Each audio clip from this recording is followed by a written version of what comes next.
இதுவரை எங்களை நடத்தினீங்களே உமக்கு நன்றி. ஸ்தோத்திரம் ஸ்தோத்திரம் ஸ்தோத்திரம் ஸ்தோத்திரம். ஹல்லேலூயா ஹல்லேலூயா ஹல்லேலூயா. இங்கே நிற்பதற்கு எவ்வளோ வேணும் தகுதி கிடையாது. ஆனாலும் பாஸ்டருடைய அன்பின் நிமித்தமாக நீங்கள் எல்லாரும் ஜெபிக்கிறது நிமித்தமாக கர்த்தர் உங்கள் நடுவிலே கொண்டு வந்திருக்கிறார். எத்தனை பேர் ரொம்ப சந்தோஷத்தோடு இந்த நாளில் கர்த்தர் நம்மோடு பேசுவார். நம்ம கவலைப்படுறதற்கு 1000 காரணங்கள் இருந்தாலும் நாம் சந்தோஷப்படுவதற்கு ஒரே ஒரு காரணம் போதும். யார் தெரியுமா அந்த காரணம்? இயேசு என்கிற ஒருவர் அந்த 1000 பிரச்சனைகளுக்கு முற்றுப்புள்ளி வைக்கிறதற்கு போதுமானவராக இருக்கிறார். எல்லாரும் கண்களை மூடி ஒரு நிமிடம். நன்றி ஆண்டவரே, என் தாய் உருவாகும் முன்னே என் கருவை கண்டீரே, என் கருவை கண்டீரையா. என் பெயர் உருவாகும் முன்னே பெயர் சொல்லி அழைத்தீர. எலும்புகள் உருவாகல, நரம்புகள் உருவாகல, தசைகள் உருவாகல, தரிசனம் உருவானது.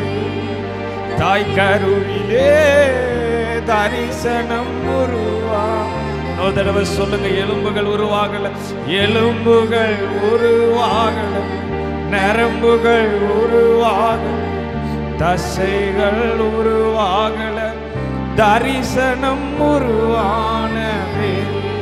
தாய் கருவிலே. முடிஞ்ச கண்களை மூடி எப்படிப்பா உமக்கு நன்றி சொல்லுவேன், எப்படிப்பா உமக்கு நன்றி சொல்லுவேன். சொல்ல வார்த்தையே இல்லை, நீங்க போதும் என் வாக்க முழுவதும். வேறு ஆசையே சொல்லுவோம். எப்படிப்பா உமக்கு நன்றி சொல்லுவேன். சொல்ல வார்த்தையே இல்லை, வேறு ஆசையே இல்லை. அழியாமல் அணைத்து கொண்டு, கலையாமல் காத்து கொண்டு, குறைவின்றி பிறக்க செய்தி பத்திரமாய் என்னை சுமந்தீர். தாய் கருவிலே பத்திரமா.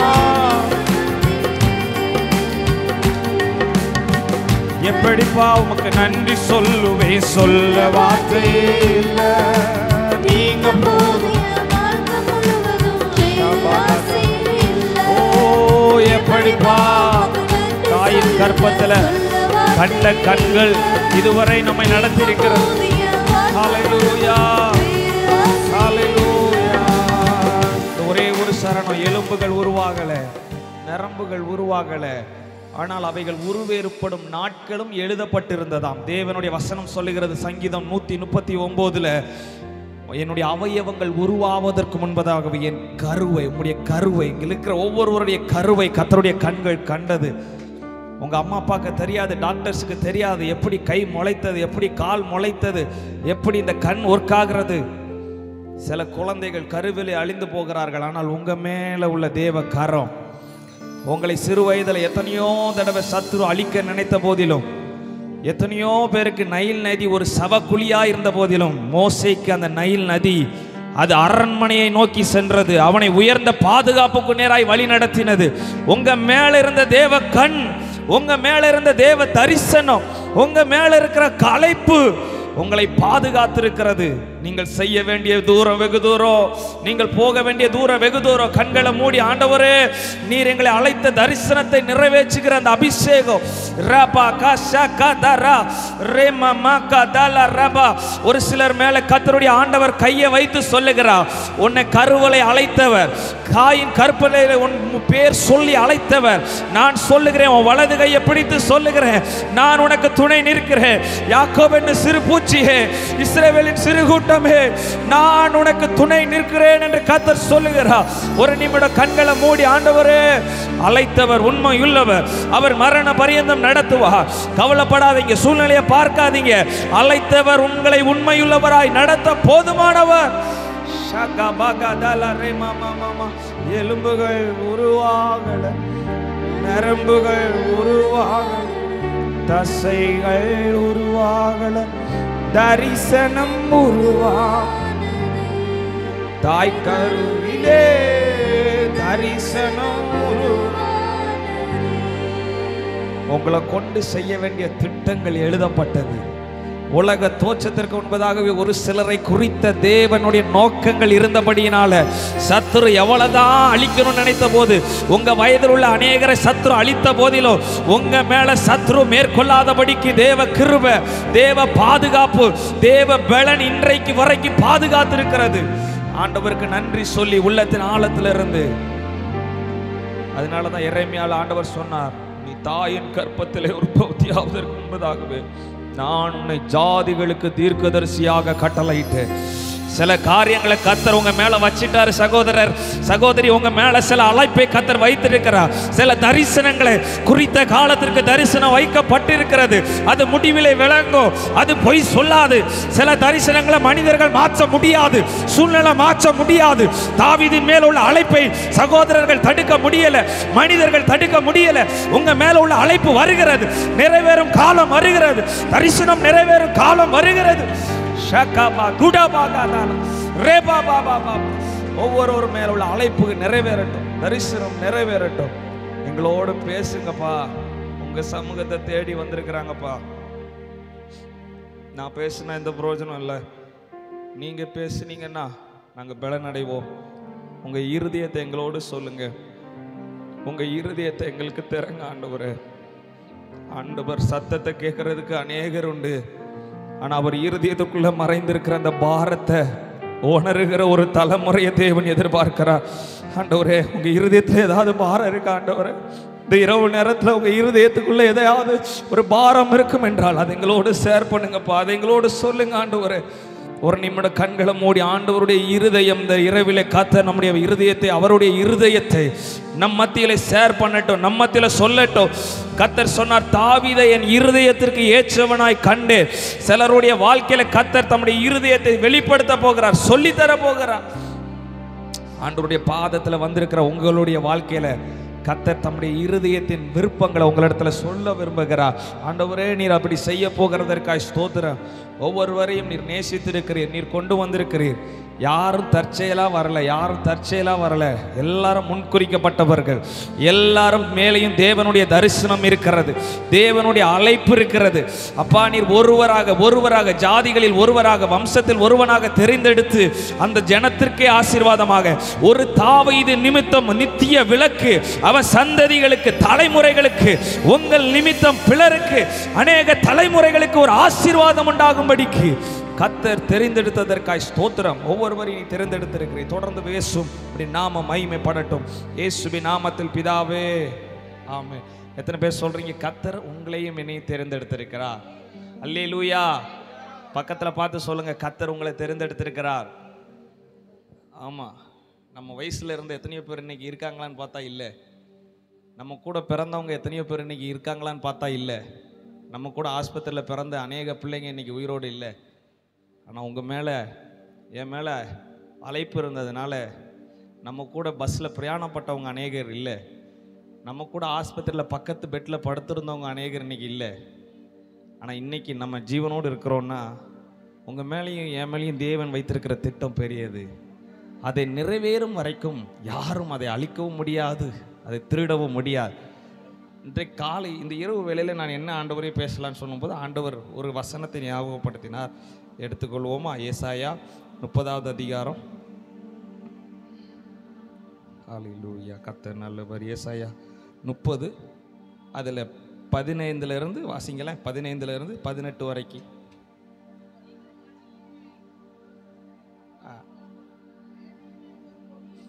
ஏசாயா 30:15 மைக்கில் இருந்து, நீங்கள் மனம் திரும்பி அமர்ந்திருந்தால் ரட்சிக்கப்படுவீர்கள், அமெரிக்கையும் நம்பிக்கையுமே உங்கள் பலனாய் இருக்கும் என்று இஸ்ரவேலின் பரிசுத்தராய் இருக்கிற கர்த்தராகிய தேவன் சொல்லுகிறார். நீங்களோ அப்படி செய்ய மனதாயிராமல், அப்படி அல்ல, குதிரைகளின் மேல் ஏறி ஓடி போவோம் என்கிறீர்கள், அப்படியே ஓடி போவீர்கள். வேகமான வாகனங்களின் மேல் ஏறி போவோம் என்கிறீர்கள், அப்படியே உங்களை துரத்துகிறவர்கள் வேகமாய் துரத்துவார்கள். நீங்கள் மலையுச்சியின் மேல் ஒரு கம்பத்தை போலவும் மேட்டின் மேல் ஒரு கொடியைப் போலவும் மீந்திருக்கும் மட்டாக ஒருவன் பயமுறுத்த 1000 பேரும் 5 பேர் பயமுறுத்த நீங்கள் அனைவரும் ஓடி போவீர்கள். ஆனாலும் உங்களுக்கு இறங்கும்படி கர்த்தர் காத்திருப்பார், உங்கள் மேல் மனதுருகும்படி எழுந்திருப்பார். கர்த்தர் நீதி செய்கிற தேவன், அவருக்கு காத்திருக்கிற அனைவரும் பாக்கியவான்கள். 18வது வசனத்தை எல்லாரும் இணைந்து வாசிப்போம். ஆனாலும் உங்களுக்கு இறங்கும்படி கர்த்தர் காத்திருப்பார், உங்கள் மேல் மனதுருகும்படி எழுந்திருப்பார். கர்த்தர் நீதி செய்கிற தெய்வம், அவருக்கு காத்திருக்கிற அனைவரும் பாக்கியவான்கள். ஆண்டவர் இதில் ஒரே ஒரு வார்த்தையை சொல்ல சொன்னார், கர்த்தர் காத்திருப்பார். சிலருக்காக கர்த்தர் காத்திருக்கிறார். இந்த இரவு நேரத்தில் இந்த ஒரு வார்த்தையை வைத்து நான் பேச விரும்புகிறேன். நம்ம அநேக நேரத்தில் நம்ம காத்திருக்கோம், தம்பி நான் ஆண்டவருக்காக காத்திருக்கிறேன். உண்மை என்ன தெரியுமா? ஆண்டவர் உங்களுக்காகவும் எனக்காகவும் காத்திருக்கிறார். கர்த்தர் இறங்கும்படி காத்திருக்கிறார். ஏன் தெரியுமா? அவர் நீதி உள்ள தெய்வம். மனுஷன் ஆரம்பத்தில் சொல்லுவான், நான் உன்னை கடைசி வரைக்கும் உன் கூட இருப்பேன், உன்னை நேசிப்பேன், கைவிட மாட்டேம்மா. ஒரு பிரச்சனை வந்தோன்னே, ஒரு சூழ்நிலை வந்தோன்னே, சில குடும்பங்களில் இருக்கிற செய்திகள் வரும். பாஸ்டர் பையனாக இருக்கிறதுனால அநேக செய்திகள் வரும். சில குடும்பத்தில் இப்போ தான் கல்யாணம் முடிச்சிருப்பாங்க, 1 வருஷம் ஆயிருக்கும். அதுக்குள்ளே பாஸ்டர் இவரோட நான் வாழ முடியாது, இது தேவ சித்தம் மாதிரி. அன்னைக்கு திருமணமாகும் போது தேவன் நினைத்ததை மனிதன் பிரிக்காதிருக்க கடவன். இப்போ உடனே பாஸ்டர் பிரிக்கிறீங்களா இல்லையா? கெட்டினது சரி இல்லை, ஏதோ பிரச்சனை இருக்கு பாஸ்டர். இன்னைக்கு மனுஷங்க மேல நம்பிக்கை இல்லை, மனுஷங்களை காரியத்தை பண்ண முடியல. ஆனா வசனம் சொல்லுகிறது தேவன் நீதி உள்ள தேவன். சில நேரங்களில் மனிதர்கள் வேணா வித்தியாசமா நடக்கலாம், சூழ்நிலைகள் மாறலாம், ஆனா அவருக்கு காத்திருக்கிற அனைவரும் பாக்கியவான்கள். ஏன் தெரியுமா? அவர் ஒரு நாளும் பாதியிலே விடுகிறவர் அல்ல. உங்களை குறித்த திட்டத்தை அவர் நிறைவேற்றி முடிக்க விரும்புகிறார். அதற்காக அவர் காத்து கொண்டு இருக்கிறார். ஒரு சம்பவத்தை இன்னைக்கு அநேக நேரத்தில் நம்ம தான் மாற்றி நினைக்கிறோம், ஆண்டவருக்காக நான் காத்துட்டு இருக்கிறேன். உண்மையா என்னன்னா, நம்ம அநேக நேரத்தில் ஆண்டவருக்காக உண்மையாக காத்திருக்கிறது இல்லை. ஆண்டவர் உண்மையாக காத்திருக்கிறார். எதற்காகனா, உண்மையாக அவருக்காக காத்திருக்கிற பிள்ளைகளுக்காக. அடிக்கடி இந்த வசனம் சொல்லிட்டே இருக்கிறேன், காத்திருப்பு. நல்ல கவனமாக கவனிங்க. அவருக்காக உண்மையாய் காத்திருக்கிற ஒரு கூட்டத்திற்காக அவர் காத்திருக்கிறார். இன்னைக்கு அடிக்கடி எல்லாரும் நம்ம இந்த பாட்டுலாம் அடிக்கடி பாடி பாடி பழகிருச்சு. காத்திருப்பேன் காத்திருப்பேன் அற்புதங்கள் பெறும் வரைக்கும் காத்திருப்பேன். ஒன்றுமே ஜோம்ன்றதே கிடையாது. காலையில் அதிகாலையில் எந்திக்கிறது கிடையாது, நைட்டு ஜோம்ன்றது கிடையாது. கேட்டால் காத்திருக்கிறேன். ஒரு வசனம் படிக்கிறதுல அதிகாலை 2 அதிகாரம் படிக்கிறதுக்கு நேரம் இல்லை. ஆனால் என்னதான் காத்திருக்கிறேன். ஆண்டவரே உங்கள் திட்டம் நிறைவேறணும், உங்கள் வாழ்ப்பு நிறைவேறணும். சட்டுன்னு திடீர்னு ஒரு காலேஜிலேருந்து வருது, ஒரு ஃபோன் வருது, நம்ம விரும்பின காலேஜ். உடனே நம்ம செலக்ட் பண்ணிடுறோம். இல்லை, இது தேவ சித்தம் தானா, தேவ அழைப்பு தானா? ஒரு நல்ல வேலை வருது, 1 லட்சம் ரூபா திடீர்னு ஒருத்தங்க காணிக்க கொடுக்குறாங்க, உடனே வாங்கி பாக்கெட்டில் போடுறோமா? இல்லை, இது தேவ சித்தம் தானா? நம்ம எதை செய்தாலும் எப்படி செய்யணும்னா தேவ சித்தத்தின்படி செய்ய அழைக்கப்பட்டு இருக்கிறோம். அப்படிப்பட்ட பிள்ளைகளுக்காக கர்த்தர் காத்திருக்கிறார்.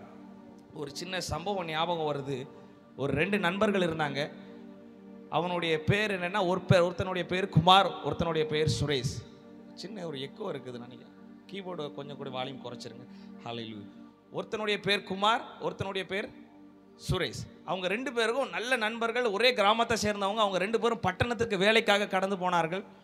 வேலைக்கு கடந்து போன இடத்துல அவர்களுக்குள்ள ஒரு நல்ல நட்பு இருந்துச்சு. ஒருத்தன் மார்னிங் டியூட்டி போவான், ஒருத்தன் நைட் டியூட்டி போவான். 2 பேரும் நல்லா ஃப்ரெண்ட்ஸ் சின்ன வயசுலேருந்து. அதனால் என்ன பண்ணுவான்னா, ஒருத்தன் பகல் டியூட்டி போகிறவன் என்ன பண்ணுவான்னா, நைட் டியூட்டி போகிறவனுக்கு சாப்பாடு சமைச்சிட்டு போயிடுவான். நைட் டியூட்டி போகிறவன் பகலில் இருக்கிறவங்களுக்கு தேவையான ஃபுட்டெல்லாம் சமைச்சிட்டு. 2 பேரும் ரொம்ப அண்டர்ஸ்டாண்டிங்காக இருப்பாங்க. சின்ன வயசு தான், 24 25 வயசு. படித்து முடிச்ச உடனே வேலைக்கு போயிட்டாங்க 2 பேரும். சென்னையில் ஒரு நல்ல ஒரு பட்டணத்தில் ரூம் எடுத்து தங்கியிருந்து வேலை பார்க்குறாங்க.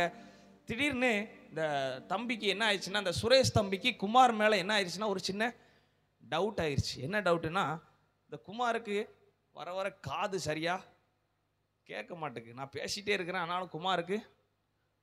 அப்போ இவனுக்கு ஒரு ரொம்ப நாள் சந்தேகம், குமாருக்கு உண்மையாகவே காது கேட்குதா இல்லையா. சுரேஷுக்கு அந்த டவுட்டை கிளியர் பண்ணுறதுக்காண்டி என்ன பண்ணிட்டான்னா, அவன்கிட்ட போய் சொல்லவும் முடியல, உனக்கு காது கேட்க மாட்டேங்குது. நேராக என்ன பண்ணிட்டான், ஒரு டாக்டரை பார்த்து, காது மருத்துவரை பார்த்து, மருத்துவரே இந்த மாதிரி என்னுடைய நண்பன் குமாருக்கு சரியாக காது கேட்க மாட்டேங்குது, எப்படியாவது ஒரு நல்ல ஒரு சொல்யூஷன் சொல்லுங்கள். டாக்டர் சொன்னார், அது எப்படி நீ சொல்கிற அவனுக்கு காது கேட்கலன்னு? நான் ஒரு ஐடியா சொல்கிறேன், நீ போய் என்ன பண்ணு, முதல்ல அவங்க வீடு நல்ல ஒரு 5 பெட் 5 ரூம் இருக்கிற மாதிரி ஒரு நல்ல பெரிய ரூமில் தான். ஏன்னா 2 பேரும் நல்ல கம்பெனியில் ஒர்க் பண்ணுறதுனால ஒரு பெரிய வீட்டில் தங்கியிருந்தாங்க. 5 ரூம் இருந்துச்சு.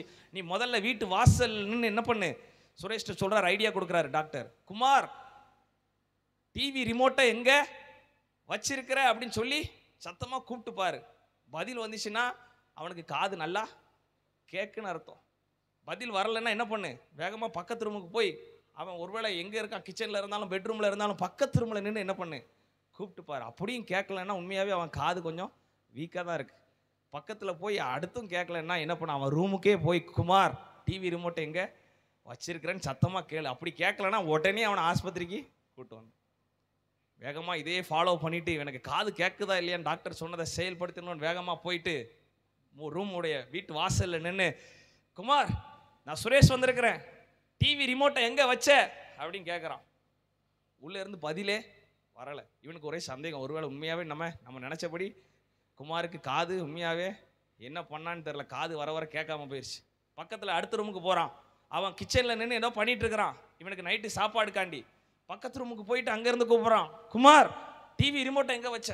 உள்ளேருந்து ஒரு பதிலும் இல்லை. இவனுக்கு ஒரே சந்தேகம், என்ன ஆயிடுச்சுன்னு தெரியலையே, நல்லா தான் இருந்தான், இவ்வளோ நாள் சுத்தமாக பக்கத்து ரூமில் வந்த போகிறோம் கேட்க மாட்டேங்க அப்படின்னு சொல்லி அடுத்து ரொம்ப பக்கத்தில் போய் அந்த கிச்சனுக்குள்ளேயே போய், குமார் டிவி ரிமோட்டை எங்கே வச்ச அப்படிங்கும்போது திடீர்னு ஒரு சத்தம் அமைதியாக வருது. என்ன சத்தம் வருதுன்னா, இதோட நான் 3ஆவது தடவை சொல்லிட்டேன், டிவி ரிமோட்டு சோபா முன்றும் சோபாவில் இருக்குன்னு 3 தடவை சொல்லிட்டேன். இதில் காது கேட்காது யார் தெரியுமா? சுரேஷ். அநேக நேரத்தில் நம்ம சில காரியங்களை மாற்றி செஞ்சு ஆண்டவரையே குழப்பிட்டு இருக்கிறோம். ஆண்டவரே நான் காத்திருக்கிறேன். ஐயா வசனம் சொல்லுது, அவர் காத்திருக்கிறவர்கள் ஒரு நாளும் வெட்கப்பட்டு போவது இல்லை. மனுஷனுக்கு காத்திருக்கிறவர்கள் வெட்கப்படலாம், யாருக்கு காத்திருக்கிறவர்கள் வெட்கப்படலாம், நான் கர்த்தர், எனக்கு காத்திருக்கிறவர்கள் வெட்கப்பட்டு போவதில்லை. வசனம் சொல்லுகிறது, கர்த்தருக்கு காத்திருக்கிறவர்களோ புது பெலன் அடைந்து கழுகுகளை போல செட்டைகளை அடித்து உயர எழும்புவார்கள். ஆண்டவருக்காக உண்மையாய் காத்திருக்கிற ஒரு கூட்டத்தை அவர் எதிர்பார்க்கிறார். சும்மா காத்திருக்கிறேன் என்பது அல்ல. உண்மையான காத்திருக்கிறவர்கள் யார் தெரியுமா? என்னுடைய திட்டம் அல்ல, என்னுடைய ஆசை அல்ல, உம்முடைய சித்தம் மாத்திரமே என்னுடைய வாழ்க்கையில நடக்கணும் ஆண்டவரே. என் விருப்பமும் இருக்குது, என் விருப்பம் நிறைவேற நான் காத்துட்டு இருக்கிறேன். அநேக நேரத்தில் ஆண்டவர் இதை செய்யணும், எனக்கு அதை செய்யணும், அதுக்காக காத்திருக்கேன் தம்பி, அதுக்காக காத்திருக்கிறேன். அது உண்மையான காத்திருப்பதில் கிடையாது. உண்மையான காத்திருப்பது எதுன்னா, தேவ சித்தம் என் வாழ்க்கையில நிறைவேறணும். என்னை எதற்காக தாயின் கற்பத்தில் முன்குறித்தாரோ அந்த நோக்கம் என்ன பண்ணணும்? நிறைவேற்றப்படணும். எத்தனை பேர் அப்படி ஜோம் பண்ணி இருக்கிறீங்க? ஆண்டவரே என் விருப்பம் இல்லை. வேகமாக ஒரு சில காரியங்களை நான் சொல்லிக் கொடுக்க விரும்புகிறேன். ரூத் புஸ்தகத்தை எடுத்துக்கொள்ளுங்க. ரூத் 1ஆவது அதிகாரம் 1, அதில் 1-2 வசனங்களை வாசிங்க. ரூத் 1:1-2.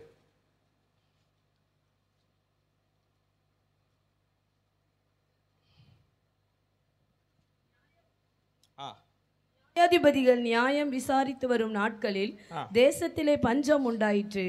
அப்பொழுது யூதாவில் உள்ள பெத்லெகேம் ஊரான் ஆகிய ஒரு மனுஷன் தன் மனைவியோடும் 2 குமாரரோடும் கூட மோவாப் தேசத்தில் போய் சஞ்சரித்தான்.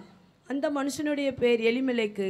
அவன் போதும், இந்த சம்பவம் எல்லாருக்குமே தெரிஞ்சிருக்கும். யார் எங்க இருக்கிறாங்கன்னா, முதலாவது பெத்லெகேம்ல இருக்கிறாங்க. இங்க ஒரு குடும்பம், எலிமெலேக்குங்கிறவனுடைய குடும்பம். அவனுடைய மனைவி பேர் நகோமி. அவனுக்கு 2 குமாரர் இருக்கிறாங்க. இதெல்லாம் நமக்கு தெரியும். நான் எதுக்காக இந்த சம்பவத்தெல்லாம் சொல்றேன்னா, பெத்லெகேம் என்றால் என்ன? அப்பத்தினுடைய வீடு, தேவன் வாசம் பண்ணுகிற இடம், தேவனுடைய இருக்கிற ஸ்தலம். இன்னொரு அர்த்தம் சொல்லணும்னா தேவனுடைய வீடு அப்படின்னு சொல்லுவாங்க. பெத்லெகேம் அப்படி என்றா தேவன் தங்குகிற ஸ்தலம். தேவன் அங்கே வாசம் பண்றார் பெத்லெகேம்ல. அதை விட்டுட்டு ஒரு பஞ்சம் வந்தோன்னே எல்லாரும் எங்கே போயிடுறாங்க? இன்னைக்கு அநேக நேரத்தில் ஒரு போராட்டம் வந்தோடனே மனிதர்களை பார்க்குறோம். நம்ம அப்போ ஃபஸ்ட்டு படித்தோம்னா அந்த அதிகாரத்தில் பார்க்குறோம், ஜனங்கள் குதிரையை தேடுறாங்க. இன்றைக்கி ஆண்டவர் அந்த இரவு நேரத்தில் வந்த உங்களோடு சொல்ல வேண்டிய விரும்பின காரியம் என்னென்னா, இன்றைக்கி ஒரு பிரச்சனை, ஒரு போராட்டம் வந்தோன்னா இன்றைக்கி ஜனங்கள் அநேக நேரத்தில் என்ன மறந்துட்டு வேற எங்கேயோ போகிறாங்க. அமைதியாக அதிகமாக பிரச்சனை வருதா, உங்களுக்கு ஒரு நல்ல ஐடியா சொல்கிறேன். அமைதியாக அந்தரங்கத்தில் பார்க்குற தேவனுடைய சமூகத்தில் முழங்காலம் முடக்கி, ஆண்டவரே இந்த நெருக்கம் ஏன்பா வந்துச்சு, இந்த போராட்டம் ஏன்பா என் வாழ்க்கையில் வந்துச்சு. தாவீது தன் மனதை தன் தேவனாகிய கர்த்தருக்குள் திடப்படுத்தினானா. 1 சாமுவேல் 30ஆவது அதிகாரத்தில் வாசிக்கிறோம். தாவீது தன் தேவனாகிய கர்த்தருக்குள்ள. ஏன் தாவீது எல்லாத்தையும் இழந்தான்? 1 சாமுவேல் 27 வாசிக்கிறோம். ஒரு நாள் அவன் சிந்தனை பண்றான், எப்போவாவது ஒரு நாள் நான் சவுலுடைய கையினாலே மடிந்து போவேன். இப்படியே இருந்தனா சவுல் என்னை கொன்றுவான். இவ்வளவு நாள் பாதுகாத்த ஆண்டவர் உன்னை மறந்துடுவாரா? இத்தனை முறை சவுல் உன் மேல அம்பு எஞ்சானே, ஒரு அடி தூரத்தில் உன் பக்கத்தில் போச்சே, அப்போ ஆண்டவர் விட்டு கொடுத்தாரா? அவ்வளோ நாள் பாதுகாத்த ஆண்டவருக்கு முடிவு வரைக்கும் உன்னை பாதுகாக்க தெரியாதா? அவர் நிச்சயம் பாதுகாப்பார். ஏன் தாவீது உனக்குள்ள அப்படி ஒரு எண்ணம் வந்தது? ஏன் நீ சிந்தித்தா என்னை சவுல் கொன்று விடுவான் என்று ஏன் பயந்தார்? இன்றைக்கு தேவ ஜனங்களுக்குள்ள இருக்கிற பெரிய பிரச்சனை என்னவென்றால் பயம் என்பதுதான் ஒரு பெரிய பிரச்சனை. எதுக்கு எடுத்தாலும் பயம், எதுக்கு எடுத்தாலும் பயம். பிள்ளைகளை குறித்து பயம், சூழ்நிலைகளை குறித்து பயம். ஆனால் வசனம் சொல்லுகிறது நீதிமானோ சிங்கத்தை போல தைரியமா இருக்கிறான். எல்லா சூழ்நிலையிலும் கர்த்தர் என்னோடு இருக்கிறார் என்கிற ஒரு தைரியம் தேவ பிள்ளைகளுக்கு வேண்டும். நல்லா கவனிங்க. இந்த சிறுத்தை அழகா ஒரு சம்பவத்தை சொன்னாங்க. கேப்ரியல் தாமஸ் ராஜா வந்தது ஞாபகம் வருது எனக்கு. இந்த புலி சிறுத்தை நினைக்கிறேன், சிறுத்தை புலி வந்து இந்த மானை வந்து வேட்டையாட போகுமா. மான் ஆக்சுவலாக நம்ம பார்க்கும்போது எப்போவுமே சிறுத்தை புலி ஈஸியாக மானை அடிச்சிடும். நம்ம ஏன் அடிக்கிறோம், அதுக்கு காரணம் என்னன்னா, உண்மையாகவே பார்த்தோம்னா இந்த சிறுத்தை புலியை காட்டிலும் இந்த மானுடைய வேகம் 2 மடங்கு அதிகமாக. இந்த மான் நினச்சிச்சுன்னா சிறுத்தை புலியை ஈஸியாக அடித்து ஓவர்டேக் பண்ணிடுமா. ஆனால் ஏன் இரையாகுது அப்படின்னா, இந்த சிறுத்தை புலி பக்கத்தில் அது தூரத்தில் இருந்தே ஒரு வகையான அலைகளை எழுப்புமா, ஃப்ரீக்வன்சிஸ். இந்த மைக்கு வந்து எப்படி இங்கே ரெக்கார்ட் ஆகுதோ அதே மாதிரி ஒரு பய உணர்வு அங்கேருந்து அப்படியே ஒரு உருமல் சத்தத்தை அப்படியே அங்கேருந்து ஒரு உருமல். அதனால தான் வசனம் சொல்லுது, பிசாசானவன் கெர்ச்சிக்கிற சிங்கம் போல தான். அவன் சிங்கம் கிடையாது, அவன் அசிங்கம் தான். ஆனாலும் நம்மளெல்லாம் பயங்காட்டி அப்படின்னோடனே ஏதோ பிரச்சனை வந்துருச்சு முடிஞ்சிச்சு, நம்ம கதை முடிஞ்சிச்சு, இனி அவ்வளோதான், பிரச்சனை வந்துருச்சு, இனி தலைக்கு மேலே வந்துருச்சு. இல்லையா, இந்த நெருக்கம் தான் உன்னை தேவன் அண்டைக்கு நெருங்கி வர வைக்கும் என்பதை நீ மறந்து போகாதே. சில நெருக்கங்களை கர்த்தர் அனுமதிப்பார், ஏன்னா உங்களை இன்னும் நெருங்க வைக்கிறதற்காக. சில பிரச்சனைகளை கர்த்தர் அனுமதிப்பார், ஏன் தெரியுமா, உங்களை பிரகாசிக்க பண்ணுவதற்காக, அழிந்து போவதற்காக அல்ல. நீங்கள் சூழ்நிலைகளை பார்த்து பயந்துடாதீங்க. இந்த புலி என்ன நினைக்கும்னா, அந்த மான் ஐயோ இனி மாட்டிடுவோம், ஒன்றும் பண்ண முடியாது, இந்த பயப்படுகிற அடுத்த செகண்டில் இந்த சிறுத்தை குறுக்க வந்து பாய்ந்த அதை அழித்துரும், ஒன்றரை கடிச்சிடும், உடனே கழுத்தை கடிச்சிடும். இன்னைக்கு தேவ ஜனங்களாகிய நாம் அன்பிலே பயம் இல்லை, பூரண அன்பு பயத்தை புறம்பே தள்ளும். ஏன் பயம் வந்துச்சுன்னா, தேவ சமூகத்தில் நம்ம சில காரியங்களை விசாரிக்கல, உண்மையாக காத்திருக்கல. இந்த தாவீது ஏங்க முழு குடும்பம் சிறைபிடிக்கப்பட்டது, பிள்ளைங்க சிறைபிடிக்கப்பட்டாங்க. இன்னைக்கு அநேக தேவ ஜனங்களுடைய பிள்ளைங்க நல்லா, சில பாஸ்டர் நல்லா ஊழியம் பண்ணுவாங்க, ஆனால் பிள்ளைங்க அநேக நேரத்தில் கவனமும் இல்லாமல் இருந்துடுறோம், தேவ சமூகத்தில் ஜெபம் பண்ண முடியாமல் இருந்துடுறோம். இங்கே ஜெபிக்கிற நல்ல அன்பு போதகர்கள் இருக்கிறாங்க, அவர்களுக்காக நான் கர்த்தரை துதிக்கிறேன். ஒரு தடவை சாட்சியில் சொன்னாங்க, என் பிள்ளைங்க ரட்சிக்கப்படாமல் இருக்கும்போது நான் உங்களுக்காக இரவு நேரத்தில் அவங்க பக்கத்தில் நின்று கண்ணீர் வடித்தேன். என்னுடைய கண்ணீர் என் பிள்ளைங்க மேலே பட்டுச்சு. இன்றைக்கி என் பிள்ளைங்களை கர்த்தர் ஆசீர்வதித்திருக்கிறார். அநேகர் ஊழியத்தில் இருக்கிறாங்க. ஏம்மா, நீங்கள் உங்கள் பிள்ளைங்களுக்காக வடிக்கிற கண்ணீர் தான் உங்கள் பிள்ளைங்களுக்கு நீ சேர்க்குற பெரிய சொத்து. எத்தனை பேர் உங்கள் பிள்ளைங்களுக்காக அழுது ஜெபம் பண்ணுகிறீங்க? கர்த்தர் ஒரு யோபுவின் தலைமுறையை இங்கிருந்து எழுப்புவாராக. பிள்ளைகளுக்காக பிறப்பில் நிற்கிற என் பிள்ளையை அடிமைப்படுத்த நினைக்கிற பொல்லாத ஆவியை என் பிள்ளையை நீ தொட முடியாது, என் சந்ததியை நீ தொட முடியாது. யாரோ ஒரு சிலரை பிசாசு சில பிள்ளைகளை கட்டி வைத்திருக்கிறான். இங்கே இருக்கிற நீங்கள் யாரோ ஒரு தாய் இங்கே பிள்ளைக்காக அழுது கொண்டு வந்திருக்கிறீங்க, என் பிள்ளை இந்த போதை பழக்கத்துக்கு அடிமையாக இருக்கிறான். கர்த்தர் சொல்லுகிறார், முழங்காலம் முடக்கு, கண்ணீரை வடி, இதோ கர்த்தர் உன் பிள்ளையின் மேல் அவருடைய கரத்தை வைப்பார். ஓ, மனிதர்களுடைய முயற்சியினால முடியாதது, மூளையினால முடியாதது, உன்னுடைய முழங்கால் ஜெபம், உன் கண்ணீரின் ஜெபம் பதிலை கொண்டு வரும். ஜெபத்தை விட்டுறாதீங்க. ஆண்டவர் சொல்லுகிறார், நான் காத்திருக்கிறேன் என் பிள்ளைக்கு இறங்கும்படி. ஐயா, என் பிள்ளைய பிசாசுக்கு எடுத்துட்டான், என் குடும்பத்துக்குள்ள எப்படியோ நுழைஞ்சிட்டான். ஆண்டவர் சொல்லுகிறார், நான் உனக்கு காத்திருக்கிறேன் தெரியுமா, உன் பிள்ளைகளை விடுதலையாக்கும்படி நான் காத்திருக்கிறேன் தெரியுமா, உன் குடும்பத்துக்குள்ள இருக்கிற அந்த பிரச்சனையை மாற்றும்படி நான் காத்திருக்கிறேன். கர்த்தர் காத்திருக்கிறார். அதை பார்த்துட்டு உனக்கு வந்த பிரச்சனையை, உங்களுக்கு வந்த அழைக்கப்பட்ட உங்களுடைய வாழ்க்கையில் வந்த புயலை கண்டு அவர் அமைதியாக இருக்கிற தேவன் அல்ல. சில புயல்கள் வந்தது உண்மைதான். என் பிள்ளை இந்த நேரத்திலேயாவது என் கிட்ட வந்துட மாட்டானா, என் பிள்ளை இந்த நேரத்திலேயாவது என்ன உறுதியா பிடிச்சுக்கிட மாட்டானா, ரதங்களை விட்டு குதிரைகளை விட்டு தேவ பாதத்தை உறுதியாய் பிடிக்க மாட்டானா என்று கர்த்தர் காத்திருக்கிறார். இன்னைக்கு பிரச்சனை வந்தோன சிலர் எதையோ பிடித்து கொண்டு இருக்கிறோம். கர்த்தர் உங்களை தேடி கொண்டு இருக்கிறார், அவருடைய பாதத்தை உறுதியாய் பிடிக்கிற. ஹல்லேலூயா. யாத்திராகமம் 2வது அதிகாரத்தில் மோசேயை குறித்து வாசிக்கிறோம். ஹல்லேலூயா. 3வது அதிகாரம் 1வது வசனத்தை வாசிங்க. மோசே மீதியான் தேசத்து ஆசாரியனாய் இருந்த தன் மாமனாகிய எத்ரோவின் ஆடுகளை மேய்த்து வந்தான். அவன் ஆடுகளை வனாந்திரத்தின் பின்புறத்திலே ஓட்டி தேவ பர்வதமாகிய ஓரேப் மட்டும் வந்தான். போதும். ஆடுகளை மேய்ப்பதற்காக கர்த்தர் மோசேயை தெரிந்து கொள்ளவில்லை.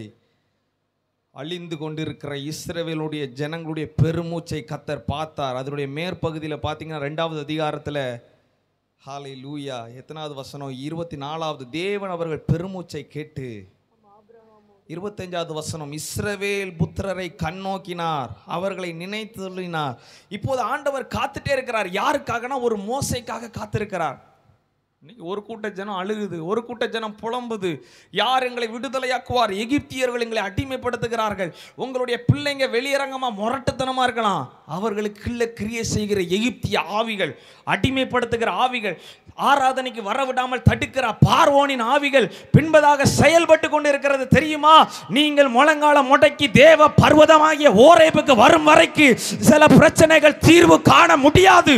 கர்த்தர் சொல்லுகிறார், திரும்ப ஓரேபுக்கு வா, திரும்ப பெத்தேலுக்கு வா, திரும்ப தகப்பனுடைய வீட்டுக்கு வா, கர்த்தர் உன்னை சந்திப்பார். அதிசயம் விளங்கும், அதிசயம் விளங்கும். முள் செடியிலே தேவ வல்லமை வெளிப்படும். திரும்ப தேவ பர்வதத்திற்கு வா, திரும்ப ஜெப அறைக்கு வா, திரும்ப ஆதி அன்பிற்கு திரும்ப வா. கர்த்தர் உன்னையுடைய வாழ்க்கையில, உங்கள் பிள்ளைகளுடைய வாழ்க்கையில கர்த்தர் பெரிய காரியங்களை செய்வார். ரூத்துடைய வாழ்க்கையில நம்ம வாசிக்க, ரூத்து 1வது அதிகாரம் 5வது வசனத்துல தம்முடைய ஜனங்களை தேவன் சந்தித்தார் என்று வாசிங்க. 1வது அதிகாரம் 5வது 6வது வசனம் வாசிங்க. பின்பு மக்லோன் கிலியோன் என்னும் அவர்கள் இருவரும் இறந்து போனார்கள். அந்த ஸ்திரீ தன் குமாரர் இருவரையும் தன் புருஷனையும் இழந்து தனித்தவளானாள்.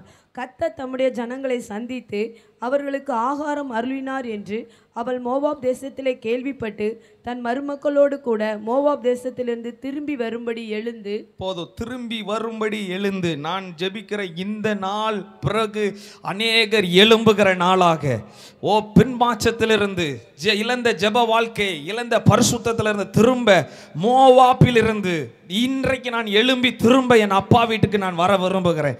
தேவ பிரசன்னத்துக்குள்ளாக நான் வர விரும்புகிறேன். எத்தனை பேர் விரும்புறீங்க? மாத்திர கண்களை மூடி ஒரு நிமிடம் சீக்கிரம் எல்லாரும் வாய்களை திறந்த, ஆண்டவரே என் வாழ்க்கையில இன்றைக்கு இயேசுவின் நாமத்தினால நான் சிலத்தை இழந்துட்டேன், சிலரை இழந்துட்டேன், சில குடும்பத்தில் இருக்கிற சில உறவுகளை நான் ரட்சிப்புக்குள்ள நடத்த தரவறிட்டேன். ஆனா ஆண்டவர் இன்றைக்கு சொல்லுகிறார், தேவ பர்வதத்துக்கு வந்துரு, தேவ சமூகத்துக்கு வந்துரு, அப்பத்தின் வீட்டுக்கு வந்துரு, திரும்ப எழுந்து வா. ஏன் தெரியுமா? அங்க இருக்கிறவர்களை தான் கர்த்தர் சந்திப்பார். இதோ தேவ சமூகத்தில் இருக்கிற தேவ பிள்ளைகளை கர்த்தர் சந்திப்பார். ஒருவேளை நீ நினைக்கலாம், இப்போது ஏன் பஞ்சம் போராட்டம் இருக்கலாம், பஞ்சம் இருக்கலாம். நீ தேவனுடைய வீட்டுக்குள்ள இருந்தன்னா ஒரு நாள் வரும், கர்த்தர் உன்னை சந்திக்கிற ஒரு நாள் வரும். தேவ பர்வதத்தில் இருந்தா உனக்காக முச்செடியில் அதிசயம் நடக்கும், அக்கினி இறங்கும், வானத்தில் இருந்து கர்த்தர் வெளிப்படுவார், வெண்கல கதவுகள் உடையும், இருப்பு தாழ்பால்கள் முறியும். கர்த்தர் தெய்வம் என்பதை உன் பிள்ளைகள் அறிந்து கொள்ளுவார்கள். ஜெபத்தை விட்டுறாத, முழங்கால விட்டுறாத, கண்ணீரை விட்டுறாத, அழுது கொண்டிரு. அதுதான் உன் மேல விழுந்த அழைப்பு, அதுதான் உன் மேல விழுந்த அழைப்பு. எல்லாரும் போல உங்களுக்கு ஊழியம் செய்ய முடியாம இருக்கலாம், எல்லாரும் போல உங்களுக்கு பாட்டு பாட தெரியாம இருக்கலாம். ஆனா உங்க மேல விழுந்த அழைப்பு, நீங்க வடிக்கிற கண்ணீர் அநேகருடைய கண்ணில் இருக்கிற கண்ணீரை மாற்றி களிப்புண்டாக்க செய்யும். நீங்க உண்மையான இருதயத்தோடு தேவ சமூகத்தில் ஜெபிக்கிற ஜெபம் அநேகருடைய வாழ்க்கையில பலனை தரும். ஆண்டவரே எங்களை அப்படிப்பட்ட மனிதர்களா மாற்றுங்க. ஆண்டவரே உம்மோடு இருப்பதுதான் உள்ளத்தின் வாஞ்சையா, உம் சித்தம் செய்வதுதான் இதயத்தின் ஏக்கமையா. உம்மோடு இருப்பதுதான். கண்களை மூடி அப்பா, என் உள்ளத்தின் வாஞ்சை, உம் சித்தம் செய்வது இதயத்தின் ஏக்கமையா. இந்த வேதம் உங்களை உடைக்க உங்களை ஒப்பு கொடுங்க. மனிதர்கள் உடைக்கணும்னு எதிர்பார்க்காதீங்க. மனிதர்கள் உங்களை உடைச்சா ரொம்ப கஷ்டப்படுவீங்க. இந்த வேதம் உடைக்கிறதுக்கு உங்களை ஒப்பு கொடுங்க. நீங்க வேதத்தை படிக்கும்போது அந்த வேதத்துல உங்க கண்களிலிருந்து கண்ணீர் விழணும். விழலைன்னா மனிதர்கள் உங்களை உடைச்சி கண்ணீர் வடிக்க வைப்பாங்க. வேண்டாம், அது வேண்டாம். தேவ சமூகத்தில் இந்த வேதத்தை திறந்து படிக்கும்போது இந்த வேத வசனங்கள் நம்மை உடைக்கட்டும். தேவ பர்வதத்துக்கு நேராக நம்ம திரும்ப இழுத்து கொண்டு வரட்டும். சில மனிதர்கள் உங்களை துக்கப்படுத்திட்டே இருக்கிறாங்க, சில மனிதர்கள் உங்களை வேதனைப்படுத்திட்டே இருக்கிறாங்க, சில காயங்களோடு இங்கே வந்திருக்கிற ஒரு சிலர் உண்டு. ஆண்டவர் சொல்லுகிறார், எதற்காக அந்த காயங்கள், எதற்காக சில மனிதர்கள் உன்னை விரோதமாக பார்க்குறாங்க, பகைக்கிறாங்கன்னா அவங்க உன்னை வெறுக்கிறாங்கன்னு நினைக்காத, அவங்க உன்னை தேவ சித்தத்திற்குள்ளே தள்ளி கொண்டு இருக்கிறார்கள். அண்ணாலே உன்னை சக்களத்தி பெண்ணினால் துக்கப்படுத்துறான்னு நினைக்காத, உனக்குள்ள இருக்கிற சாமுவேல் வெளிவருவதற்காக நீ அழுது ஜெபம் பண்ணணும். தேவ ஆலயத்தில் போவான், இருதயத்தை ஊச்சணுங்கிறதற்காக தான் சிலரை கர்த்தர் வைத்திருக்கிறார். யாரையும் தப்பா நினைக்காதீங்க, யாரையும் கோவப்படாதீங்க. இல்ல, கர்த்தர் உங்க மூலமா ஒரு சாமுவேலை தீர்க்கதரிசிய கர்த்தர் வைத்திருக்கிறார். உங்களை கொண்டு கர்த்தர் பெரிய திட்டங்களை வைத்திருக்கிறார். நம்புறவங்க நல்ல கரங்களை தட்டி, ரேமா, என் வாழ்க்கையில நடப்பதெல்லாம் நன்மைக்கு தான், நடப்பதெல்லாம் நன்மைக்கு, நன்மைக்கு நன்றி சொல்லி மகிழ்வேன் இன்றைக்கு. சொல்லுங்க பார்க்கலாம்.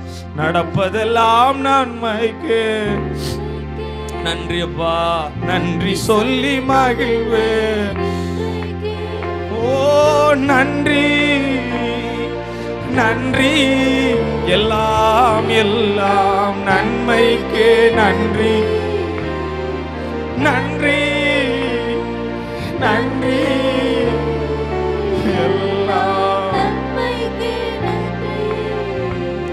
சில மனிதர்களை உதவி வரும்னு எதிர்பார்த்தீங்க, சில மனிதர்களை நம்புனீங்க. ஆனா அந்த நம்பின மனிதர்கள் தான் உங்களை காலை வாரிட்டாங்க, உங்களை ஏமாச்சிட்டாங்க. ஆனா ஆண்டவர் சொல்லுகிறார், அவங்களை நீ தப்பா நினைக்காத. அந்த மனிதர்கள் தான் உன்னை தரிசனத்தின் பாதையில பயன்படுத்துவதற்காக, அவங்க தான் உன்னை ஒரு குழியில தள்ளினாங்க. சகோதரர்கள் தான், உண்மைதான். ஆனா அவங்க குழியில தள்ள போய் தான் இன்றைக்கு நீ சிங்காசனத்திற்கு உயர்த்தப்பட்டு இருக்கிறாய்.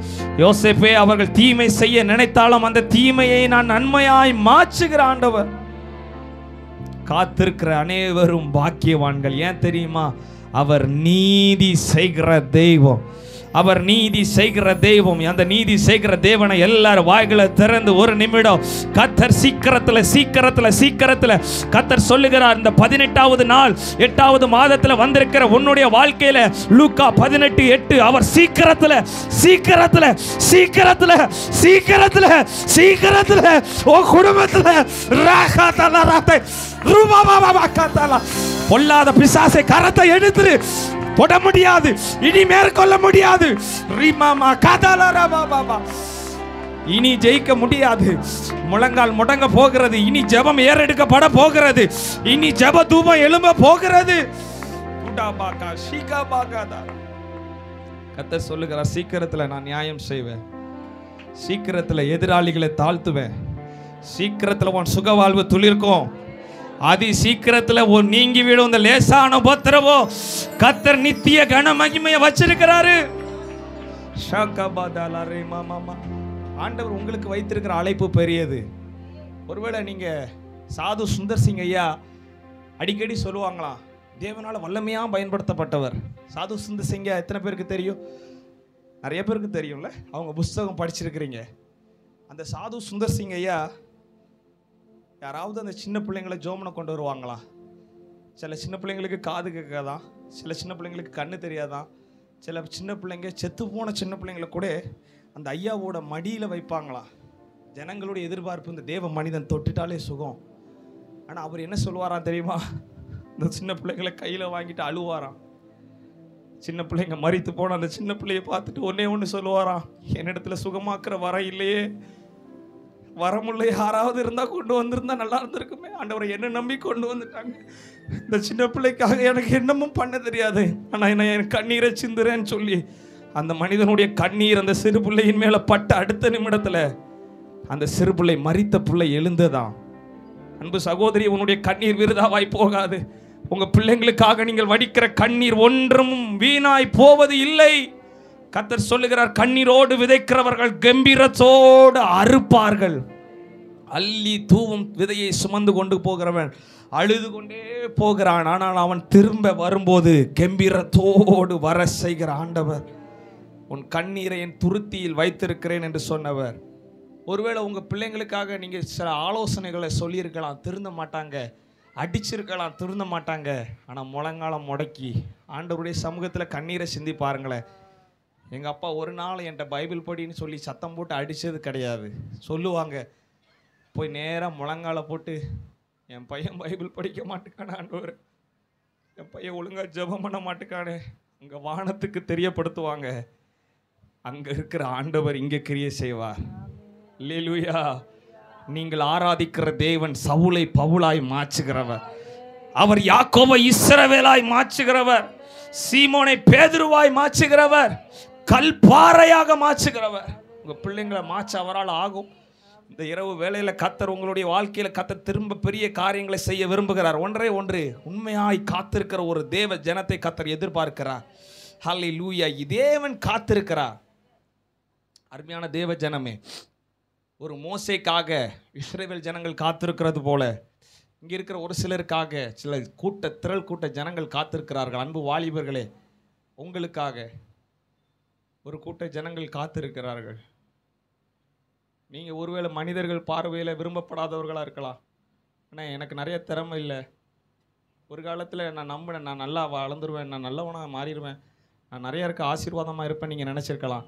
ஆனால் இப்பொழுது உள்ள சூழ்நிலை சொல்லலாம், நீ ஒரு திக்குவாய், நீ ஒரு மந்த நான் உள்ளவன் என்று சொல்லலாம். ஆனால் ஆண்டவர் மோசையை பார்த்து சொன்னார், நீ திக்குவாய் தான் மோசே, ஆனால் நான் உன் வாயோடு இருப்பேன். உன் பலவீனத்தில் என் பலன் பூரணமாக விளங்கும். இந்த இரவு நேரத்தில் வந்திருக்கிற ஒரு சிலரோடு கர்த்தர் சொல்லுகிறார், ஓம் பலவீனத்தில் என்னுடைய பலன். எந்தெந்த இடத்துலலாம் நீ பலவீனப்பட்டிருக்கிறேன்னு உணர்கிறாயோ அங்கே கர்த்தருடைய பலன் இந்த இரவு நேரத்தில் விழும். விரும்புகிறவங்க மாத்திரம் ஆண்டவரே என் மேலே அந்த பரலோக பலன், காத்திருக்கிறவர்களுக்கு கர்த்தர் தருகிறது பரலோக பலன். கண்களை மூடி ஒரு நிமிடம் ஹல்லேலூயா. பாரத்தில் இருந்து ஜெயம் வரும், பரனென்னை காக்க வல்லோ. சொல்லுங்க, பரத்திலிருந்து ஜெயம் வரும், பரனென்னை காக்கும் வல்ல மீட்பர் உண்டனக்கு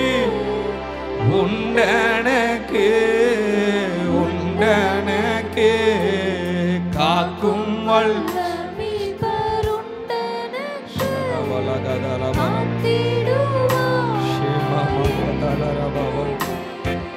காத்திடுவா. நான் ஒரு சில வேகமா அநேக சம்பவங்களை சொல்லிட்டே இருக்கிறேன், கவனிச்சிட்டே இருங்க. ஆண்டவர் இந்த வார்த்தைகளை கொண்டு பேசுவார். நான் அன்னைக்கு இரவில் ஒரு பெரிய பிரசங்கத்தோடு வரல, தேவ இருதயத்தோடு வந்திருக்கிறேன். தேவன் இன்றைக்கு அடுத்த தலைமுறையை தேடிக்கொண்டு இருக்கிறார். தேவ சித்தம் செய்கிற அடுத்த தலைமுறையை தேடுகிறார். தேவ சமூகத்தில் காத்திருக்கிற அடுத்த தலைமுறையை எழும்புகிறார். அநேக பரிசுத்தவான்கள் இந்த உலகத்தை விட்டு ஓடி மறைஞ்சிட்டாங்க. இன்றைய இளைய தலைமுறையிலே தேவன் விரும்புகிற ஒரு பெரிய திரள் கூட்டத்தை கர்த்தர் இந்த இரவுல இங்கிருந்து எழுப்ப விரும்புகிறார். உங்க பிள்ளைகளை கர்த்தர் எழுப்ப விரும்புகிறார். எலியா கடுத்து ஒரு எலிசாவை கர்த்தர் இந்த தலைமுறையில தேடிக்கொண்டிருக்கிறார்.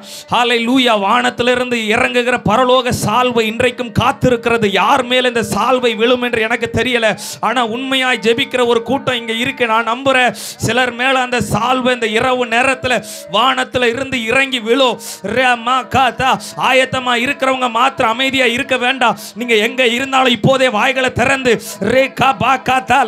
ஆண்டவர் சொல்லுகிறார், கூப்பிடு. வாயை திறந்து அடக்கி கொள்ளாத, வாயை திறந்து கூப்பிடு.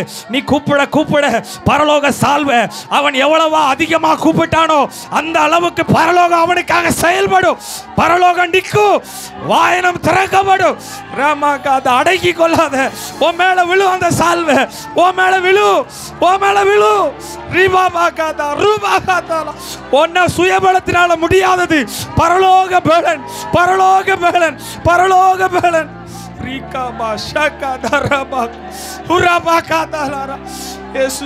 உங்களுக்கு இறங்குங்கப்பா. ஒவ்வொரு மேல இறங்குங்கப்பா.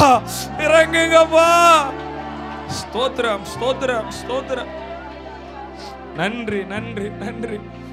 நன்றி. எனக்கு எதுவும் வேண்டாம், எனக்கு பணமோ பொருளோ வேண்டாம். எனக்கு தேவை எலியாவின் மேல இருந்த அபிஷேகம்.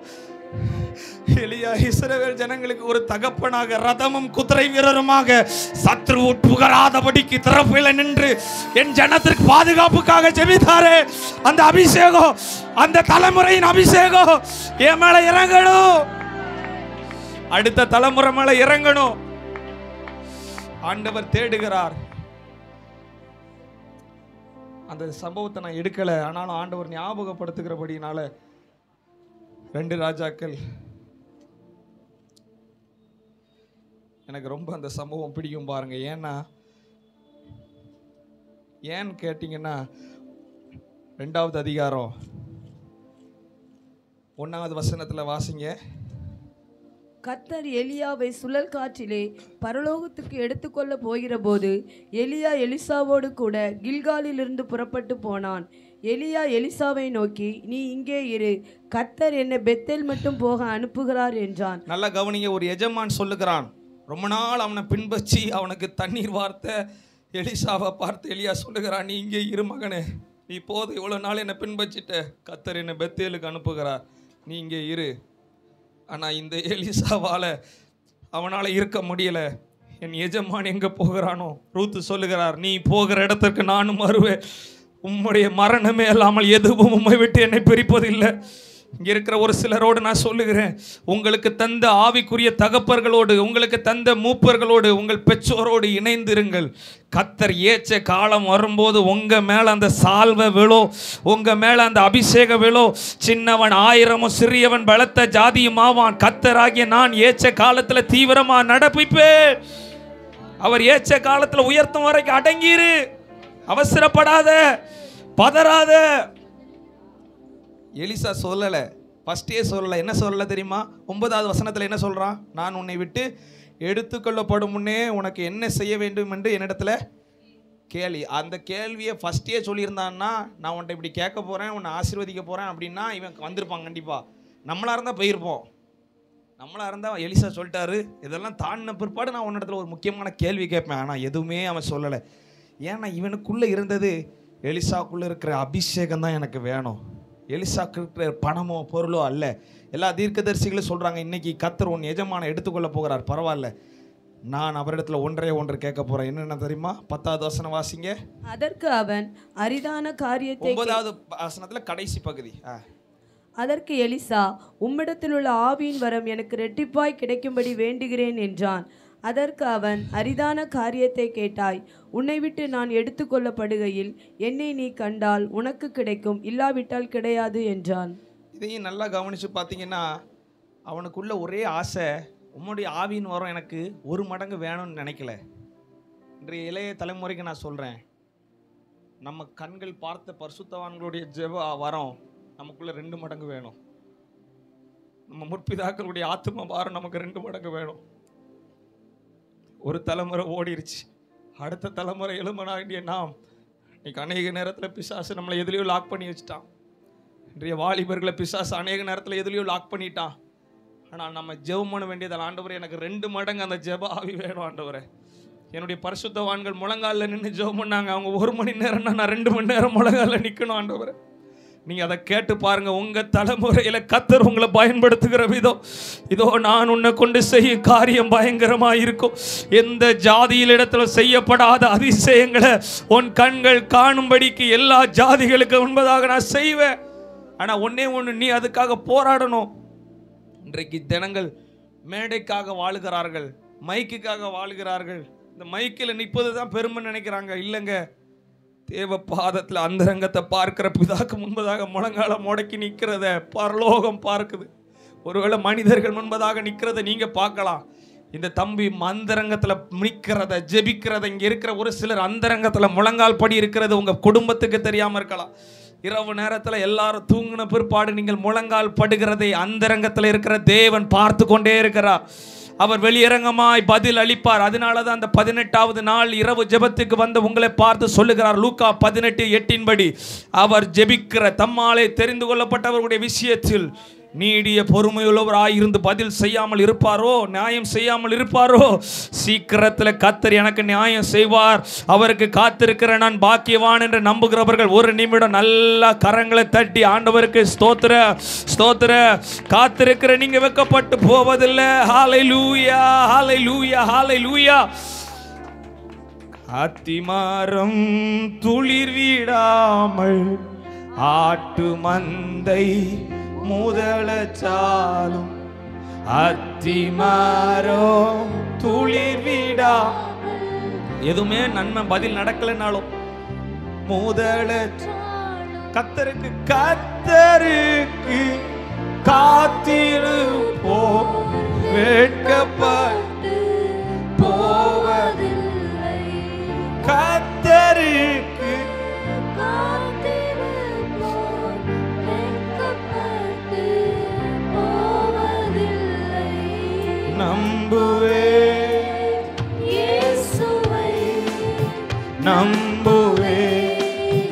இயேசுவை எல்லா சூழ்நிலையிலும் நம்புவே. இங்க நம்புறாங்கப்பா. இந்த பிள்ளைங்களை பாருங்க. உங்களை நம்புகிற பிள்ளைகள் மேல இப்பொழுதே அந்த தேவ இரக்கம். நம்புவே இயேசுவை நம்புவே. நல்லா கவனிங்க. எலியாவால இந்த ரெட்டிப்பான வரத்தை கொடுக்க முடியாது. அதனாலதான் சொல்லுகிறான், நீ அரிதான காரியத்தை கேட்டப்பா, நான் எடுத்துக்கொள்ளப்படும் போது நீ என்ன பார்த்தா கிடக்கும். அப்படின்னா என்ன அர்த்தம்னா, என் மேல இருக்கிற சால்வையை நான் எடுத்து போட்டாலும் அந்த அபிஷேகத்தை கொடுக்கறது கர்த்தர். ஒருவேளை உங்க பெற்றோர் உங்களுக்கு நிறைய காரியங்களை செய்யலாம். உங்க பாஸ்டர், இப்போ நான் பாஸ்டர், அப்பா பாஸ்டர் இருக்கனால எனக்கு நிறைய வாய்ப்புகள் கிடைக்கலாம். ஆனா அந்த அபிஷேகம் கிடைக்கணும்னா வானம் தான் திறக்கப்படணும். கர்த்தர் உயர்த்தணும்னா கர்த்தர் தான் இறங்கணும். எங்க அப்பா அடிக்கடி சொல்லுவாங்க, நான் மண்ணப்பாடா, பெரியப்பா ஏசப்பா இருக்கிறாரா, பொண்ணப்பாவை பாடுறா. எதுவுமே எங்கள் அப்பா ஒன்றும் வாங்கி கொடுக்க மாட்டாங்க. இப்போ ஒரு பைக் வாங்கி கொடுங்க 12th சொன்னேன். 12th போய் ஒரு அழகான பைக்கு யமகா பைக் ஸ்டோரில் போய் பார்த்துட்டு, இந்த பார் இந்த பைக் அழகாக இருக்குது, உனக்கு வாங்கி தந்துடுமா, நீ பாஸ் மட்டும் ஆயிரு, நான் வாங்கி தந்தேன். நான் பாஸ் ஆகி கிட்டத்தட்ட 7-8 வருஷம் ஆச்சு. இன்றைக்கி வரைக்கும் அவங்க அதை பற்றி யோசிக்கவே மாட்டாங்க. ஆனால் வர்றதெல்லாம் ஊழியத்துக்கு செலவழிச்சிட்டே இருப்பாங்க. ஆனால் ஆண்டவர் ஒரு நாள் எனக்கு குறை வைக்கலையே. ஒரு 6 மாதத்துக்கு முன்னாடி ஒரு தம்பி ஒரு விலையை இருந்த காரை வாங்கிட்டு வந்து, தீமா தடவை வாங்கிட்டு வந்திருக்கிற, நீ தான் இதை ஓட்டணும் அப்படின்னு கொடுக்கான். எனக்கு காரே ஒழுங்காக ஓட்ட தெரியாது, எங்கேயாவது தூக்கி இடிச்சிருவேன், நீ இடித்தாலும் பரவாயில்ல, நீ தான் ஓட்டணும், ஜோமணி ஓட்டு அப்படிங்கிறான். கர்த்தருக்கு பயப்படுகிற தலைமுறையை கர்த்தர் ஆசீர்வதிக்கிறார். தாவீது நிமித்தம் கர்த்தர் ஒரு நித்திய விளக்கு குடும்பத்துக்கு ஏத்துறார். உங்கள் நிமித்தம் உங்க சந்ததியவே கர்த்தர் ஆசீர்வதிப்பார். தெரிந்து கொள்ளப்பட்ட உங்கள் நிமித்தம், உங்க ஜெபத்தின் நிமித்தம் யாருக்கு தெரியும், உங்களுடைய சந்ததியினுடைய சந்ததிக்கு தேவ இரக்கம் கடந்து போகும். ஜெபத்தை மாத்திர விட்டுறாதீங்க, முழங்கால மாத்திர விட்டுறாதீங்க. ஆண்டவரை மாத்திர உங்க பிள்ளைங்களுக்கு வச்சிருங்க. கண்ணீரை சேர்த்து வைங்க, ஜெபத்தை சேர்த்து வைங்க. கர்த்தர் உங்க பிள்ளைங்க வாழ்க்கையை பார்த்து கொள்ளுவார், எதிர்காலத்தை பார்த்து கொள்ளுவார். நீங்க சந்தோஷமா ஆண்டவருடைய சமூகத்தில் நீங்க மகிழ்ந்திருக்கும்படி செய்வார். அவர் வாக்குத்தத்தங்களில் உண்மையுள்ளவர். என்ன நடக்குது பாருங்க. ஹல்லேலூயா. எலியாவின் 14வது வசனம் வாசிங்க. அதுல எலியாவின் மேலிருந்து கீழே விழுந்த சால்வையை பிடித்து. அப்போ எலியாவின் மேலிருந்து கீழே விழுந்தனா எலியா சால்வையை கீழே போடல.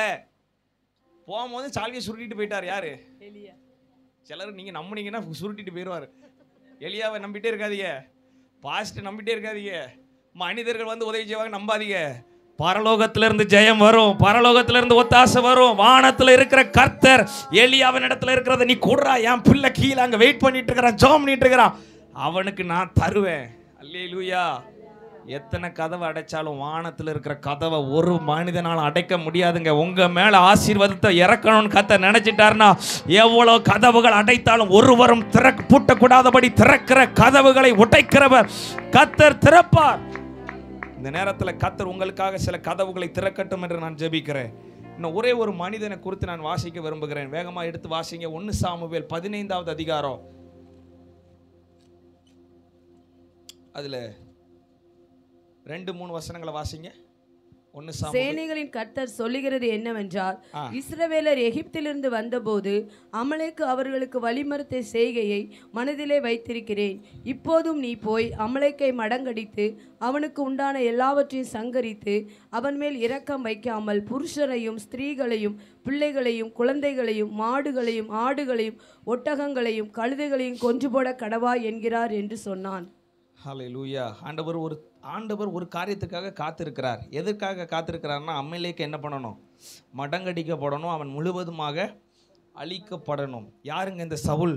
ஒரு கழுதையை தேடி சென்றவன், குடும்பத்தில் அற்பமாக எண்ணப்பட்டவன்.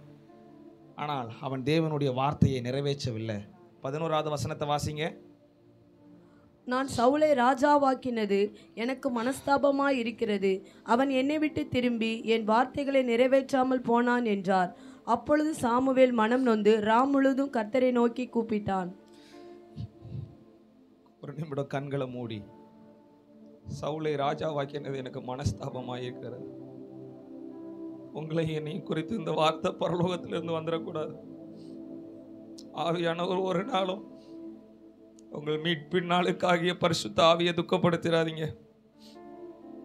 உங்க மேல வச்ச தேவ திட்டம் பெருசு. எல்லாரும் மாதிரி கர்த்தர் உங்களை அழைக்கல, எல்லாரும் மாதிரி கர்த்தர் உங்களை தெரிந்தெடுக்கல. தேவன் உங்களை வித்தியாசமா பார்த்தார். மனுஷங்க எல்லாரும் உங்களை வித்தியாசமாக பார்த்தபோது, அற்பமாக பார்த்தபோது, உங்களை ஒரு ஆச்சரியமாக பார்த்த ஆண்டவர் சொல்கிறார், நான் உன்னை அழைத்த நோக்கம் நிறைவேறணும் மகனே. நான் உன்னை எதற்காக அழைச்சனோ அந்த நோக்கம் நிறைவேறும். ஒரு நிமிடம் கண்களை மூடி, ஆண்டவரே நீங்கள் என்ன குறித்து ஒரு நாளும் துக்கப்படக்கூடாது. நாணமுள்ள மகன் தன் தகப்பனை சந்தோஷப்படுத்துகிறான். பரலோக தகப்பனுடைய இருதயம் சந்தோஷப்படட்டும்.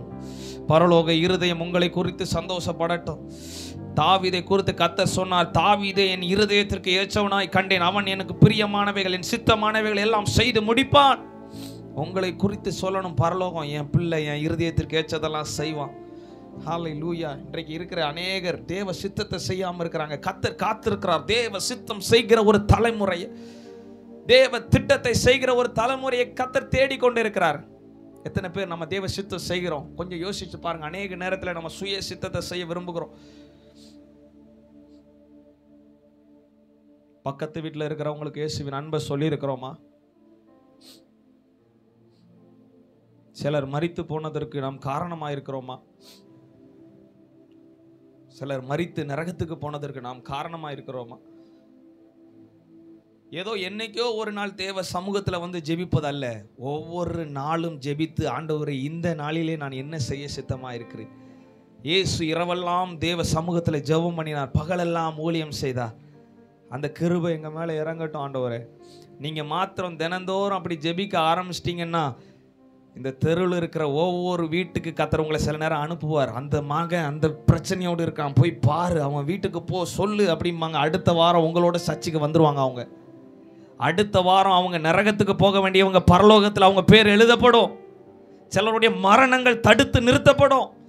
சிலருடைய குடும்பத்திற்குள்ள பிசாசு வைத்திருக்கிற திட்டங்கள் அதமாக்கப்படும். எப்பொழுது நான் நீங்க தேவனோடு உள்ள உறவுக்குள்ள சரியா வரும்போது.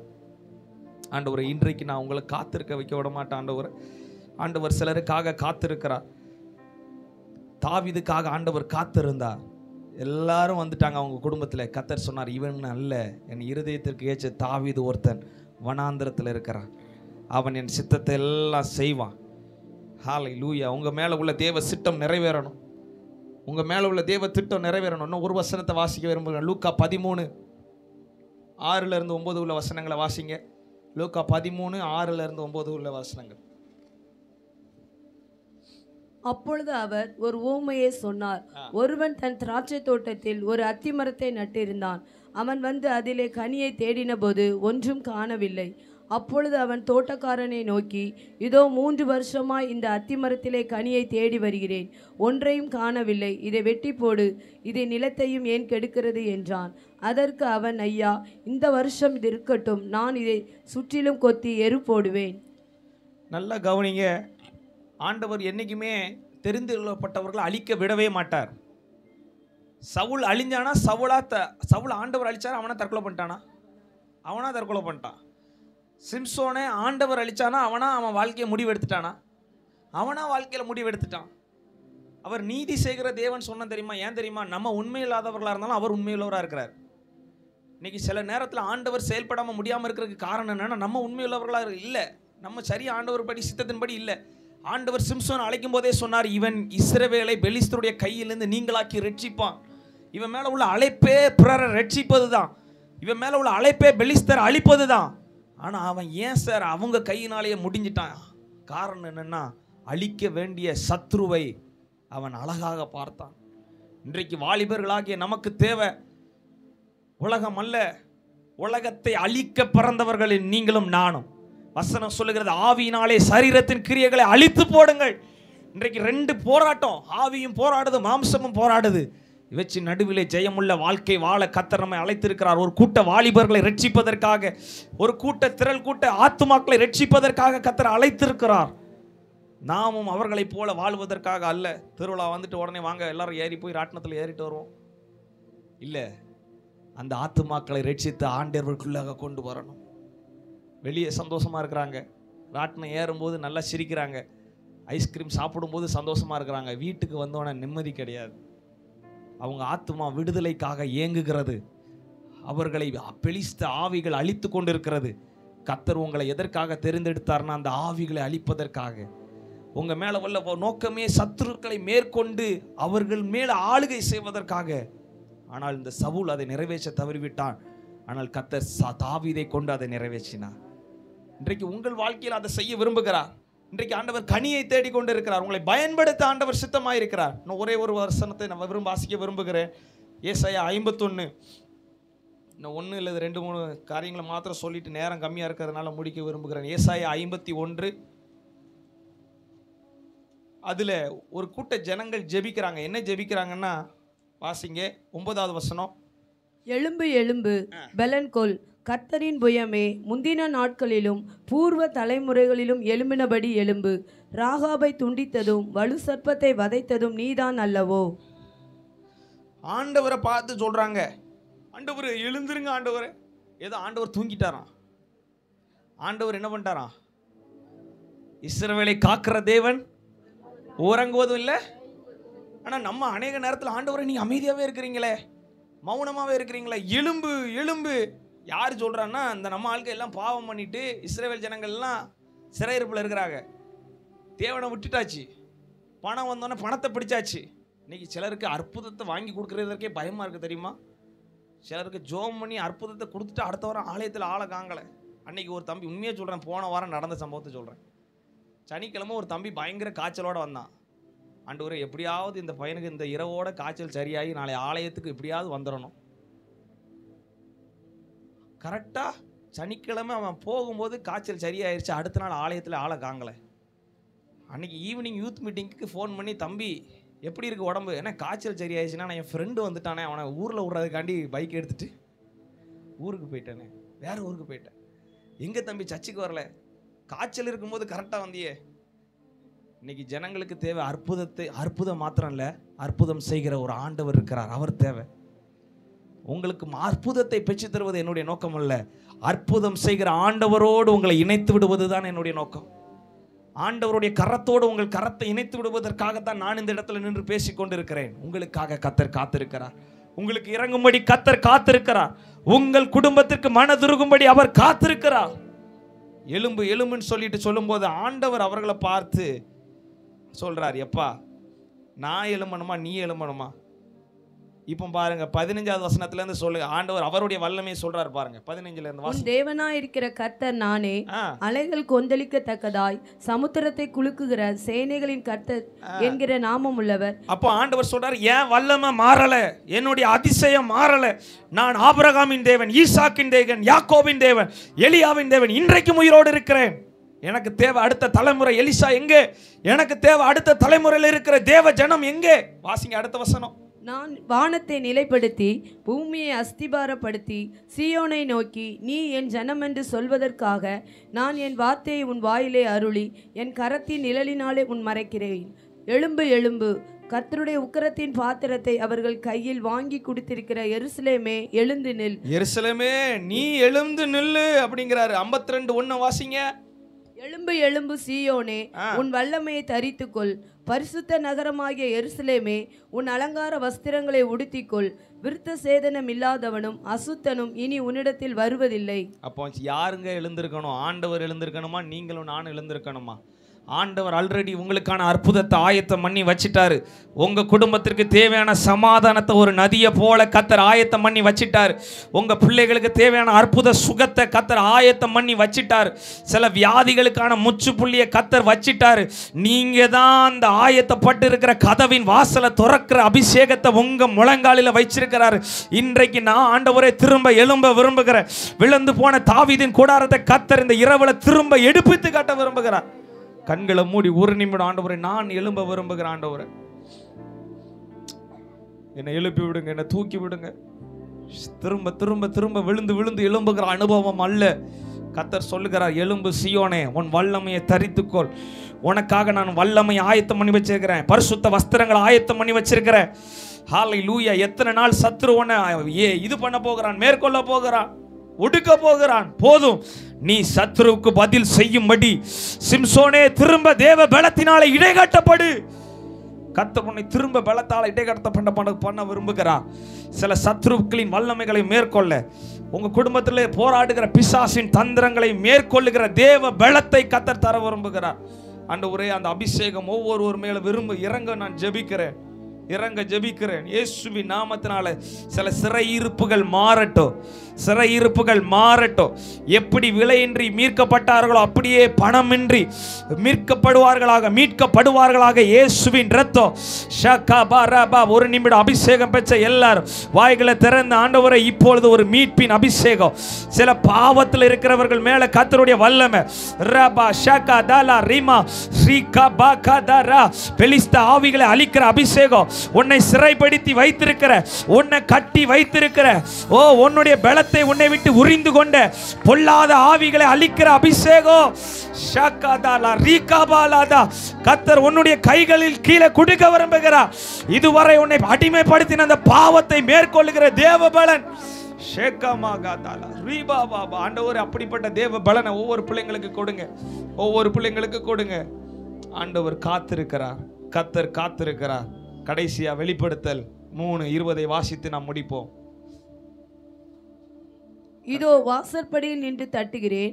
ஒருவன் என் சத்தத்தை கேட்டு கதவை திறந்தால் அவனிடத்தில் நான் பிரவேசித்து அவனோட போஜனம் பண்ணுவேன், அவனும் என்னோடு போஜனம் பண்ணுவான். வாசல் படியில் நின்று தட்டுகிறார், வாசல் படியில் நிற்கிறார். அவரை புறக்கணித்து செல்போனோடு நேரம் செலப்படுகிற ஒரு தலைமுறை உண்டு. மனிதர்களோடு நேரத்தை செலவழிக்கிற மனிதர்கள் உண்டு. அவரோடு செலவழிக்கிற நேரம் இல்லை. தேவனோடு உறவாடுவதற்கு நேரம் இல்லை. அநேக நேரத்தில் ஆண்டவரை மறந்துட்டோம். எல்லாம் இருக்குது, அழைப்பு இருக்குது, அபிஷேகம் கூட இருக்குது சிலர் மேல. உங்களை கண்டு உங்க மூலமா ஊழியங்கள் நடைபெறலாம், அற்புதங்கள் நடைபெறலாம்.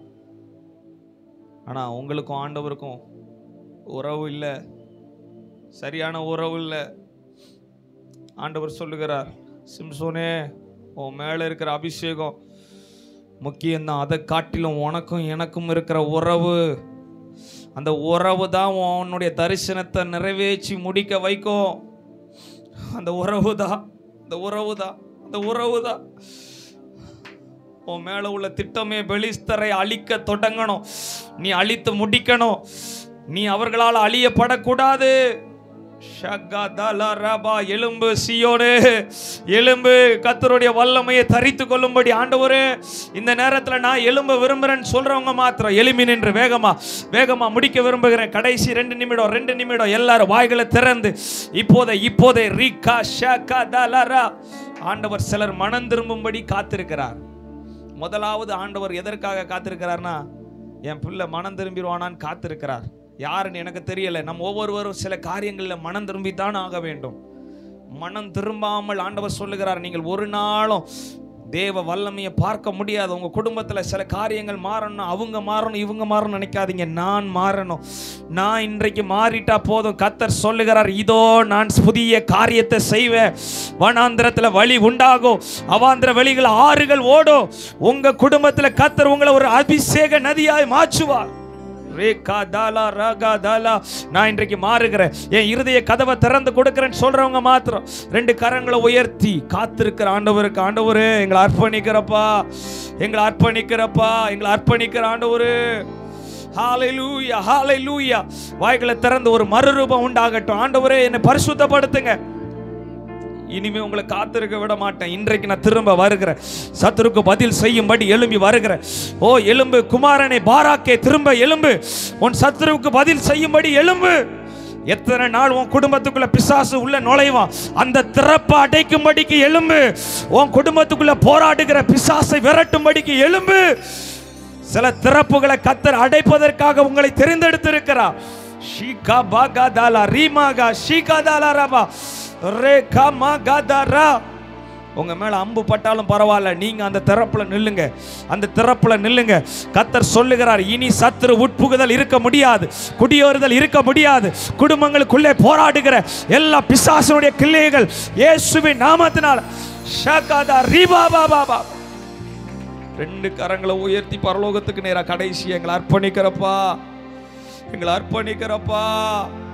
ஹalleluya. என் ஆத்மாவும் சரீரமும் என் ஆண்டவர்க்கே சொந்தம். இனி வாழ்வது நானல்ல, என்னில் இயேசுவா. இனி வாழ்வது நானல்ல, என்னில் இயேசுவா. இதுவரைக்கு பழைய மனிதன். இந்த நாளுக்கு பிற்பாடு சத்ருவே நீ அவங்க பக்கத்துல கூட போக முடியாது. இனி எலியா இல்லை, இனி எலிசா இல்லை, இனி இந்த பிள்ளைங்க தான் சத்ருவின் அரண்களை மிதிக்க போறாங்க, யோர்தானை பிரிக்க போகிறார்கள். இவர்கள் ஜெபத்தை கேட்டு பரலோகம் திறக்கப்பட போகிறது, பரலோகம் திறக்கப்பட போகிறது, பரலோகம் திறக்கப்பட போகிறது. கர்த்தர் சொல்லுகிறார், நாத்தான் வேலே, கபடச்ச இஸ்ரவேலனே, இதிலும் பெரிதானவர்களை காண்பாய்.